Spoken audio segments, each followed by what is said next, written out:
For me, I think that we deserve this point. Honestly, I'm so happy. It's when you tried, when you won, when you are competing and fighting all the time until the end. I think that you have to valorate, and of course in the first half they can score in some situations. It's Monaco. We did some mistakes, of course. We were not perfect, but I think that how we improve in the second half, how we compete every single duel, and how we tried until the end with the goal, and after even with the situation with Mia, is to be proud. And after, I know that maybe they shoot a little bit more than us, but I think that could be, for me at least, is normal. Could be normal, the result. Pour le coach, on mérite ce point. On a essayé tout le long du match, on s'est battu jusqu'à la fin. Cet état d'esprit, ça se valorise aussi avec ce but et avec ce point qu'on rapporte. Bien sûr qu'en première mi-temps, on a fait des erreurs, ils auraient pu marquer, mais le gros point positif aujourd'hui, c'est qu'on a rien lâché jusqu'à la dernière minute, dernière seconde, avec même cette situation de Mia. Est-ce qu'ils ont eu plus d'opportunités que nous? Oui, sans doute. Est-ce qu'on mérite le point? Oui, aussi. Bonsoir coach, Jean Seguier d'RMC Sport. Qu'est-ce que vous avez dit aux joueurs en deuxième période? Quel a été votre discours pour qu'il y ait ce revirement de situation, cette meilleure façon d'aborder la deuxième période, cette solidarité qui a fait complètement défaut sur la première période? Me, honestly, I don't have the feeling that in the first half the team we didn't win. Of course, the second half is better. We believe more in attack also. But I think that in the first half, maybe the problem was that we wanted to press sometimes early. And we are pressing, and sometimes, of course, if you press too early, especially for wingers, Monaco is a team that they are top to find players between lines, and we lose on balls that if you lose these balls against these teams, they are incredible and transition with the spaces. But honestly, I had a feeling that in the first half the team it was believing that we can do it, and after we improve, we talk about some details, that some spaces that we can attack better, that we can look further, some relationships, but also after it's belief. And I think that I'm so happy because usually against everybody we are there, we are competing, and I think that honestly the second half we are to lose. They are Monaco. Of course, it's not easy, but in our level, I think that we compete very, very, very well. Le coach n'est pas complètement d'accord sur le fait qu'il n'y avait pas de solidarité dans la première mi-temps. Dans la première mi-temps, on a pêché parce qu'on a aussi voulu un petit peu mettre trop de pression, trop rapidement. Ça a conduit à de la création d'espace que Monaco a su exploiter. Ça a conduit aussi à des pertes de balles que Monaco a su exploiter parce que c'est une très grosse équipe, notamment en transition. Donc du coup, qu'est-ce qu'on a dit à la mi-temps? On n'a pas forcément parlé de choses de fond. On a plutôt été sur des détails, sur la capacité à aller chercher un petit peu plus loin certains espaces qu'on avait vus en première mi-temps comme un petit peu libres, mais surtout le discours il était dans la croyance en nous, la croyance d'y croire, la croyance de faire un bon résultat. Bien sûr que c'est difficile, toute la deuxième mi-temps on reste le TéFéCé, ça reste Monaco, ça reste un challenge très difficile, mais surtout le message c'était de croire en nous et ça a pu marcher. Bonsoir coach.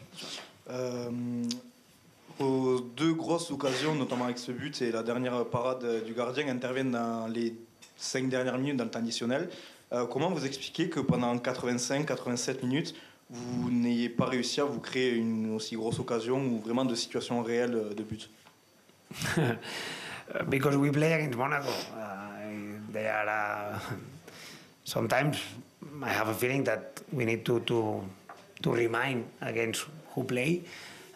Today we play against a top team with a water level, and I think that in the first half, in some situations, it's true that finally we don't shoot, but we have some options that if we are a little bit more better, if we the ball is for us, not for them, we can generate also. I think that we were not far to generate. And I agree, maybe we didn't shoot too much, we didn't finish some actions, but I repeat, we play against a big team, but after we continue believing, and I think that every single change helped to be better, and I'm so happy how we start and how we finish, because against this type of teams, you have to believe until the end, but to believe, you have to be there. And against PSG, we were there, and finally was not enough, and today finally at last we take a 1 point. Who is very negative can say just 1 point. I am positive, 1 point against Monaco that we need to valorate, and now the most important is that we have to compete like last week, like today, in the last 9 games that we have to play. Ben oui, parce qu'en fait on jouait Monaco. On jouait Monaco, qui est une grosse équipe. Des fois, c'est important aussi de rappeler quels étaient nos opposants, quelle équipe est Monaco, que c'est une top team, que c'est un gros niveau. Nous, on a essayé d'améliorer jusqu'au bout nos détails, notre capacité à générer.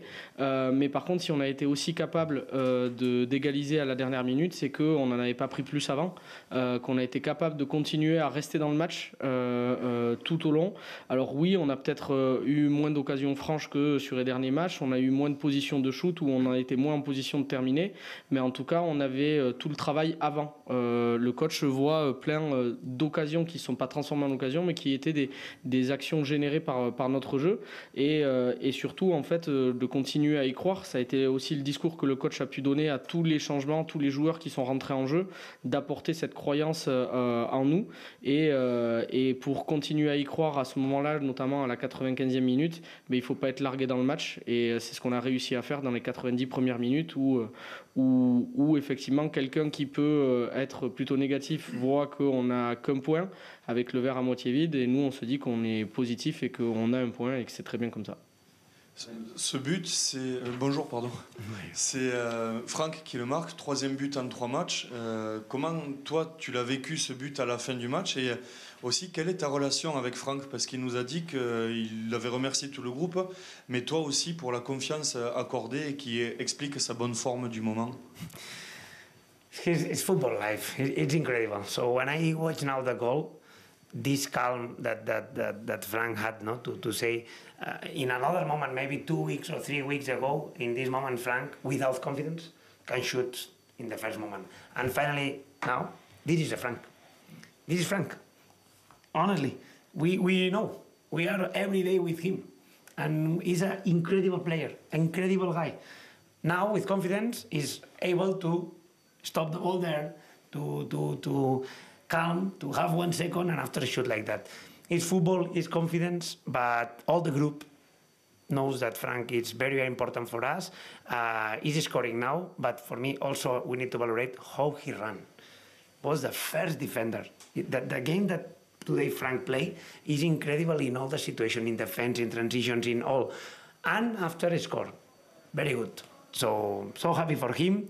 And you know my opinion about that. When somebody is suffering with your friend, with somebody that you love, what do you do? Try to help. I cannot help all the players because I cannot put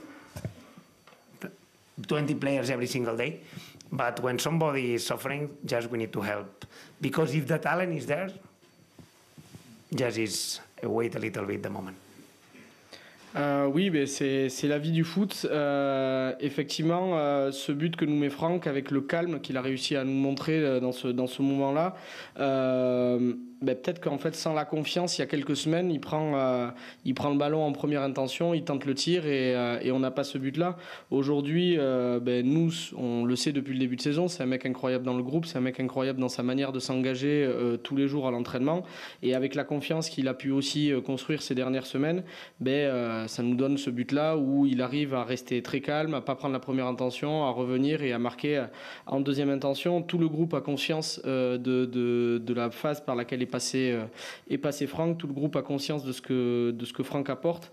Évidemment, tout le monde va parler des 3 buts, mais surtout ce que le coach veut dire, c'est le match en entier, parce qu'en fait, marquer ce but-là avec la dépense d'énergie qu'il a mis pendant tout le match à courir, c'est vraiment quelque chose qui est important, parce que pour nous, ça a été notre premier défenseur pendant 90 minutes.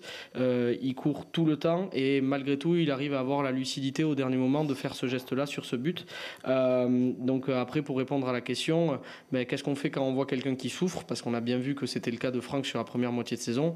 On aide, le coach aimerait pouvoir aider tout le monde, mais par contre il peut en mettre que 11 sur la feuille, donc il y a des moments, il y a des opportunités, mais par contre le talent il a toujours été là pour Franck, et le fait de le voir faire un match plein comme aujourd'hui, c'est une grosse source de joie pour tout le monde. Bonsoir à vous deux. L'entrée de Yang Bo a fait beaucoup de bien au TéFéCé. On l'a senti très actif, très volumineux sur son côté gauche. Est-ce que pour vous, c'est ce changement de tactique précis qui a eu une influence sur le score final? We think that could be very important, this connection. I think that they were defending with Aaron. They defend pocket with one midfielder, and we have a feeling that with Jan maybe we can generate more overloads there, and with 2 pockets more real, with Aaron appearing from outside even after in the last part of the game with the Juma, and can facilitate, because in the first half sometimes we miss some connection, especially right to left. And I think that was very important. And after, because Jan it's a player that have a good connection with Gabi, that is brave to do something that of course we missed in the last games, because Jan, and like everybody, is very important. And this is something that I want, have all the players try that this period of out injuries finish, because if I have big options, everybody will be better, everybody will compete, and I will have more options to try to win the games. Oui, effectivement, quand on fait ce changement-là, on sentait que les connexions que pouvait apporter sur le terrain Yann, c'était quelque chose qui pouvait être quelque chose qui allait avoir un impact positif pour nous sur le match. On s'est rendu compte que quand on avait Aaron, Monaco défendait surtout sur une pocket. Le fait de pouvoir faire entrer Yann, ça les a forcés à défendre sur 2 zones comme ça. Ça a pu nous permettre de créer des espaces, ça a pu nous permettre de créer des opportunités. Maintenant, effectivement, on prenait peu de risques, car nous, on connaît bien Yann, on connaît sa connexion notamment avec Gabi. Yann, il rentre de blessure, c'est un joueur important depuis son arrivée, il a toujours été. Maintenant, on espère qu'au fur et à mesure, on aura de moins en moins de blessés, que tout le monde va revenir au même niveau que Yann revient après sa blessure, et de créer un casse-tête pour le coach à avoir beaucoup trop d'options avec beaucoup trop de joueurs qui sont bons.